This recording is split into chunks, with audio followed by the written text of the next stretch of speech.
രാജ്യത്തിനു വേണ്ടി ജീവൻ ബലിയർപ്പിച്ച ധീര ജവാന്മാരുടെ സ്മരണ നിലനിർത്താൻ സ്വന്തം വീടിന് പുൽവാമ എന്ന പേര് നൽകിയിരിക്കുകയാണ് സൈനികനായ കൂത്തുപറമ്പ് മൂര്യാട്ടെ സഹീർ വാലിഡി.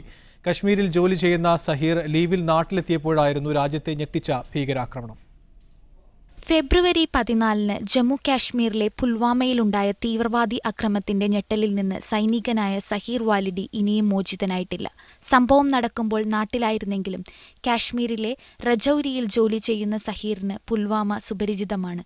അതുകൊണ്ട് തന്നെ സഹോദരങ്ങളായ സൈനികർക്കുണ്ടായ ദുരന്തം തന്റേത് കൂടിയാണെന്ന തിരിച്ചറിവും സഹീറിനുണ്ട്. അകാലത്തിൽ പൊലിഞ്ഞുപോയ സഹോദരങ്ങളെ ജീവനുള്ള കാലം വരെയും ഓർക്കണമെന്നുള്ള ചിന്തയിലായിരുന്നു സംഭവശേഷം സഹീർ. രാജ്യത്തിനു വേണ്ടി ജീവത്യാഗം ചെയ്ത സൈനികരെ ഓർക്കാനുള്ള ഏറ്റവും നല്ല മാർഗം സ്വന്തം വീടിന് പുൽവാമ എന്ന് പേരിടുന്നതാണ് എന്ന് കണ്ടെത്തുകയായിരുന്നു. കൂത്തുപറമ്പിനടുത്ത് മൂര്യാട് പുതുതായി നിർമ്മിച്ച വീടിനാണ് പുൽവാമ എന്ന് പേര് നൽകിയിട്ടുള്ളത്.